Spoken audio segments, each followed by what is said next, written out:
الحمد لله رب العالمين وبه نستعين على امور الدنيا والدين.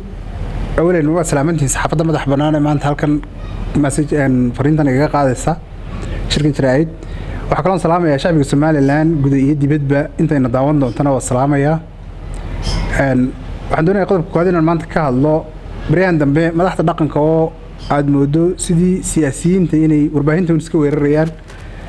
bani aadamku ama shir la qabanayo ha noqdo ama arrin kale oo reer gudihiisa ha noqdo ama ku caamaba ha noqdo ku kala aragti uu noqon karaa. madaxda dhaqanka waa bashar way ku kala aragti way noqon karaan saasana ka haboon way la iman kartaa. laakiin waxaan ku guubaabinayaa guud ahaan aan ku waaninayaa inaynaan noqon sidii dadkii mar walba media u taagnaa oo aynu yeelano birmageydo way mas'uuliyiin umadeed baa ina saaran. marka in media lagu degdegay la isaga jawaabayo in wax la iska weydiiyo arrintaas saasa ka haboon la yiraahdo madaxda dhaqanku khaasatan inta ay soo yimaadaan ay yiraahdaan talaabada tan ka wanaagsan oo media aan la isu adeegsan taa intaasan ka oran lahaa. qodobka labaad ee doonay maanta inaan ka hadlo waxa weeye dibadda fara badan dalka gudihiisa ka socda baryahan dambe rag ka dhigay cinwaan ama doodo ay qabanayaan Soomaaliland ma la wada leeyahay. arrintaas doonay inaan ka hadlo oo ragaasi ay yunanis ama aaminsanaa midnimo ummad Soomaaliyeed maslaxadoodii shakhsiga ay markay ka soo waayeen koonfur rag qaarkood ay ama xilal ka soo qabteen ay waayeen xilalkii ama ay qaarkood u loolameen madaxweynenimo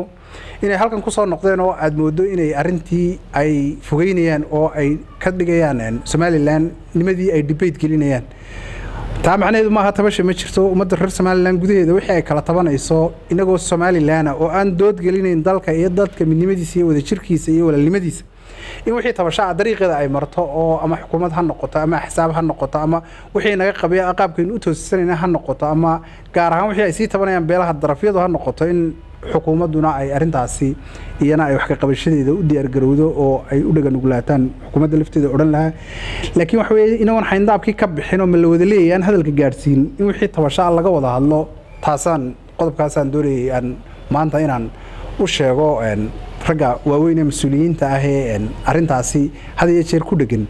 in xayndaabka aanay ka saarin oo dhalinyarada siyaabahan ay arrinta ay u fogeynayaan aan loo fogeyn ee Soomaalilandnimadii xayndaabkii lagu jiro wixii tabasha laga wada hadlo. taasaan qodobkaasaan doonay maanta inaan ka hadlo.